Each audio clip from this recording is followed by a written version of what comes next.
Salut à tous, j'espère que vous allez bien. On se retrouve aujourd'hui pour une nouvelle vidéo. Et aujourd'hui, cette vidéo, comme vous l'avez vu dans le titre, ça va être, je vais vous présenter pour moi le meilleur moyen de progresser tout seul en maths et en informatique. Ça marchera aussi pour la physique, mais je vais surtout parler des maths et de l'informatique aujourd'hui. Mais ça peut s'appliquer à beaucoup d'autres choses.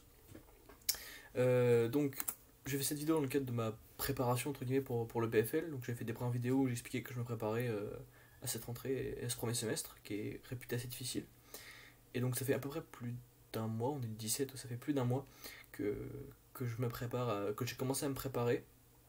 Et donc pendant ce mois-là, j'ai un peu pu expérimenter, on va dire, pour trouver les différentes manières que j'avais de me préparer. Donc j'ai une vidéo où j'expliquais un peu ce que j'allais faire avec des livres, des mocks, des choses comme ça, des cours en ligne et ce genre de choses. Et au bout d'un mois, je vous fais un peu un feedback sur pour moi quel est le meilleur moyen, après tout ce que j'ai testé un peu, quel est le meilleur moyen de progresser. Donc il faut savoir que j'ai testé plusieurs choses. J'ai testé tout ce qui était vidéo YouTube, donc des vidéos qui étaient très bien, notamment maths adulte. C'est un prof de l'université de La Rochelle, je crois, qui fait des cours qui sont vraiment bien. Donc j'ai testé aussi le livre de l'EPFL, le savoir-faire en maths. Pareil, bien fait aussi, c'est un bon livre, c'est que des choses qui marchent. Mais j'ai surtout testé les cours en ligne, donc que ce soit sur deux plateformes principalement, donc soit Coursera, le plus connu. Euh, donc là notamment sur Coursera, je vous dirai un peu la liste un peu des cours en ligne que j'ai trouvé, mais soit Coursera, soit EDX, qui est pareil, une plateforme qui ressemble à Coursera, mais il y a beaucoup plus de cours sur les sciences, j'ai trouvé. Et donc, en ayant comparé les trois là, donc à savoir tout ce qui est vidéo YouTube, tout ce qui est le livre de l'EPFL, voire même d'autres livres qu'on peut trouver, et puis les cours en ligne, pour moi il n'y a pas photo, le meilleur moyen de progresser tout seul en maths, en informatique, en tout cas pour moi, mais au bout d'un mois c'est ce que je trouve vraiment le plus efficace, c'est les cours en ligne. Pourquoi? Parce que c'est le lycée, que ce soit le lycée ou la prépa, le PFL après, etc. Si ça existe et que ça marche, c'est parce qu'il y a un prof, des cours, des exercices et qu'il y a une cohérence globale qui fait qu'on peut progresser assez facile, entre guillemets assez facilement. Et c'est plus facile de s'organiser, etc. Alors que quand on fait des vidéos YouTube ou des livres, etc., ça va être beaucoup plus difficile d'avoir une progression, surtout long terme. C'est qu'aussi là, on parle d'un mois de travail à peu près encore en août. Euh, et sur des longues périodes comme ça, on veut vraiment progresser dans une matière et progresser quelque part. C'est très difficile, je trouve, de progresser avec des vidéos YouTube ou des livres. Tout simplement parce que les livres, au niveau de la motivation, c'est beaucoup plus difficile parce que il y a des fois des choses qu'on va pas comprendre, on va passer beaucoup de temps dessus, etc. Alors qu'avec des explications, euh, ou des exercices ça irait peut-être plus vite, que les parties exercices et cours sont souvent vraiment séparés, on sait pas trop quand faire les exos, etc. Si il n'y a pas trop de petits quiz et ce genre de choses.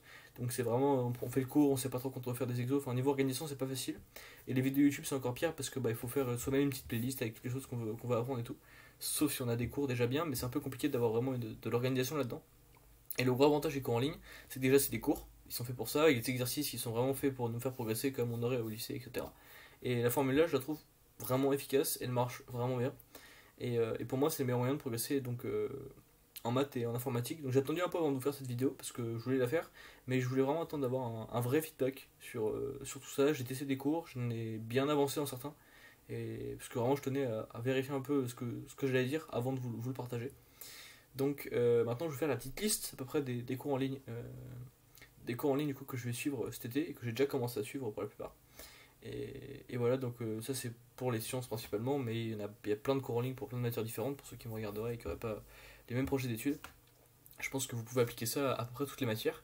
Alors, je vais commencer par les cours sur EDX, mais déjà je vais faire par matière, plutôt ce sera plus facile. Donc pour l'informatique,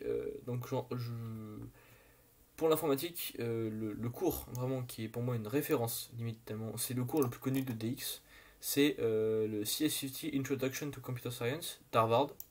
Je vous mettrai le lien dans la description. Donc c'est le cours d'introduction à l'informatique d'Harvard, qui est le cours le plus connu de DX, et c'est pour une bonne raison, c'est parce qu'il est excellent. Vraiment, j'ai fait un tiers à peu près, et il est vraiment excellent. Ça reprend les bases de zéro, n'importe qui peut commencer avec, et ça donne vraiment des excellentes bases en informatique.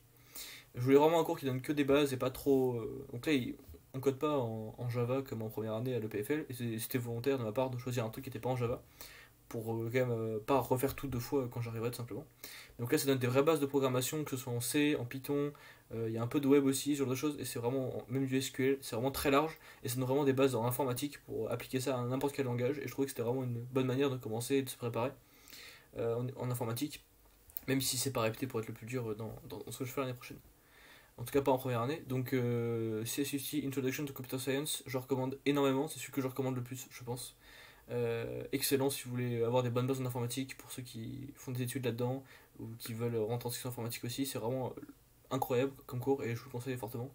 Au niveau de la longueur du cours, il y a une dizaine de lectures de 2 heures chacune à peu près, donc c'est 20 heures de cours. Donc c'est pas mal, il y a de quoi faire quoi. Et il y a des exercices, des labs et des problème sets toutes les semaines. Donc il y a de quoi faire au niveau boulot, mais pas obligé de tout faire. Honnêtement, je pense que faire la moitié déjà, c'est un excellent début. Et moi j'ai fait un tiers à peu près, et c'est déjà. J'ai déjà bien progressé, je trouve, et je suis vraiment content de ce cours là. Donc vraiment, c'est le cours que je recommande le plus pour l'informatique. Maintenant, on va passer aux maths. Donc les maths, du coup, il y a deux trucs différents. Bien évidemment, il y a un truc pour l'algèbre linéaire et un truc pour l'analyse, comme du coup le PFL l'année prochaine. Alors pour l'algèbre linéaire, ce que je recommande, bah, c'est le cours algèbre linéaire de l'EPFL. Je pense que c'est à peu près ce qu'on va faire au premier semestre, je pense. Donc il est en 3 parties, donc c'est sur EDX encore, il s'appelle algèbre linéaire simplement, et c'est par le PFL. Pareil, vous aurez le lien en description. Et ce cours est vraiment excellent. Bah, il est très très bon, il reprend les bases du début, tout ce qui est les matrices, et ce genre de choses, système d'équation, enfin ça part vraiment du début, c'est très bien expliqué. Je l'aime vraiment bien ce cours-là. Et oui, vraiment, c'est vraiment un très bon cours. Je pense que ça va rassembler à peu près à ce qu'on va faire l'année prochaine au premier semestre. Mais c'est bien parce qu'on n'est pas obligé de tout faire. Ça sert à rien, je pense, de faire tout le cours en ligne. Il faut mieux prendre le temps de voir ce qu'on ne comprend pas et ce qui nous bloque pour nous débloquer sur certains aspects. Pour avoir ça en moins à faire au premier semestre et avoir plus de temps pour faire les séries sur des choses l'année prochaine. Donc vraiment, je recommande pareil, algèbre linéaire partie 1. Partie 2 et partie 3 il y a même, mais je pense que c'est surtout pour essayer de voir un peu les lacunes qu'on a dans certains domaines, pour les combler, prendre le temps de les combler avec peut-être d'autres ressources extérieures, et pas forcément s'atteler forcément au contenu du cours, même si le contenu du cours est très intéressant, et c'est toujours utile d'avoir déjà vu un peu ce qu'on va faire l'année prochaine. Donc ça c'est pour l'algèbre. Pour l'analyse, donc le cours d'Harvard est en anglais, mais il est vraiment très bien, et c'est toujours pratique d'avoir des cours en anglais, parce qu'il n'est pas très difficile non plus, le prof parle bien et tout, donc ça se fait bien. Pareil, ce cours-là en anglais aussi, c'est pour l'analyse, et c'est un cours de MIT cette fois, qui s'appelle Calculus 1. Et donc il y a 3 parties, Calculus 1A, Calculus 1B et Calculus 1C. C'est sur EDX encore, et c'est les bases de l'analyse en gros. Donc c'est à peu près ce qu'on va faire l'année prochaine et tout. Et pareil, le but c'est pas forcément d'aller jusqu'au bout, etc., mais de voir ce qui nous bloque, les trucs qu'on a des lacunes. C'est très très bien parce dès le début, ils font une espèce de série de problèmes, on doit répondre, et ça permet de voir où est-ce qu'on a des lacunes, pour qu'est-ce qu'on devra travailler en plus du cours pour combler ces lacunes là, et c'est vraiment pas mal parce que ça permet de voir notamment les lacunes qu'on pourra avoir en trigonométrie ou la petite technique de calcul et ce genre de choses. Donc ce cours là vraiment très bien pour le préparer à l'analyse, je trouve, et notamment parce qu'il donne pas mal de clés pour voir un peu là où on a des lacunes, pour suivre le cours et donc pour suivre les cours qu'on aura l'année prochaine. En parlant de combler les lacunes, pour moi le meilleur cours pour ça, pour tout ce qui est trigonométrie, exponentielle, logarithme, etc., qui est pour moi là où on a le plus de lacunes, je pense, en sortant du lycée, c'est le cours de l'EPFL encore, qui s'appelle, j'ai plus le nom exact, cours préparatoire, fonction trigonométrique, logarithmique et exponentielle. Pareil, il sera dans la description. Je vous en avais déjà parlé, et ce cours est vraiment excellent. Je l'ai quasiment terminé celui-là. Et ils le font à la MAN, donc au deuxième semestre pour ceux qui ratent le premier semestre, la première année. Et c'est pas pour rien parce que vraiment c'est un très très bon cours qui permet de reprendre beaucoup de choses, et vraiment c'est très utile, c'est très dense, il y a beaucoup de choses à savoir, beaucoup de formules aussi, mais ça vaut le coup je pense de passer par là pour combler quelques lacunes, et pour se préparer. Je pense que c'est vraiment le cours que je conseillerais le plus pour se préparer en maths. Les deux autres sont plus optionnels pour prendre un peu d'avance et pour être un peu plus préparé, mais celui-là me paraît limite indispensable parce que vraiment il y a beaucoup de choses qu'on sait pas, et je pense que s'ils le font à la manne c'est qu'il y a de bonnes raisons. Et enfin, donc ça c'était pour la maths et l'informatique. Je vais finir par la physique tout simplement. Et pour la physique, c'est pareil, c'est un cours fait par un prof de l'EPFL. Enfin, il n'y a pas un cours, il y en a 4. Et ça reprend en gros ce qu'on va faire au premier semestre. Ça s'appelle Mécanique de Newton pour le premier cours. Et les autres après sont en lien en dessous, donc il n'y a pas de souci pour ça. Il s'appelle Mécanique de Newton. Et pareil, c'est fait par le PFL. Et il est vraiment très bien, très difficile j'ai trouvé. Je pense que c'est le plus dur à aborder. Parce que dès le début c'est dur, je trouve. Après, c'est que peut-être mon point de vue, parce que peut-être que d'autres personnes qui ont fait plus de choses que moi en physique, mais je le trouvais très dur, enfin au moins dur au début. Et donc ça vaut le coup d'avancer un petit peu pareil pour voir un peu ce qui nous bloque, et puis revoir des choses, tout ce qui est les produits vectoriels, les choses qu'on n'a pas forcément fait au lycée.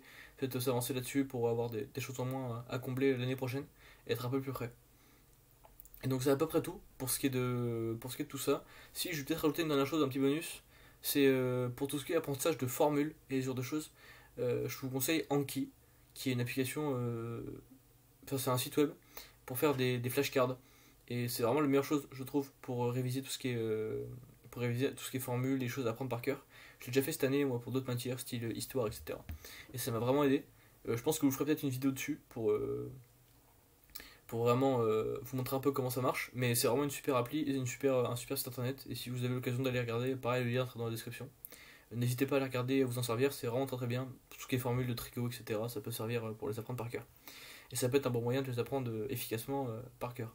Bah, c'est à peu près tout ce que je voulais vous partager. Euh, je vous ferai des petites updates régulières sur comment j'avance dans ces cours, ce que j'en pense, si j'ai d'autres recommandations, etc. Je pense aussi que je vais me mettre en place des emplois du temps un peu plus conséquents et stricts, parce que du coup, bah, avec le fait d'avoir des cours, ça permet quand même de se fixer plus facilement des plages horaires pour bosser, parce qu'on a juste à se fixer la plage horaire, après on lance le cours et puis on avance, quoi. Donc c'est plus facile. Et c'est à peu près tout pour moi, je vous tiendrai au courant de comment j'avance là-dedans. J'en ferai une autre vidéo, sûrement une vidéo sur Anki aussi, pour vous parler un peu de cette méthode-là, pour apprendre des choses par cœur. Parce que ça peut être utile, pour du coup plein de gens, notamment ceux qui font médecine, tout ça pourrait vous être utile aussi. Et donc, bah, c'est prêt tout pour moi. Je vous dis à bientôt et je vous retrouve très bientôt sur cette chaîne pour d'autres vidéos.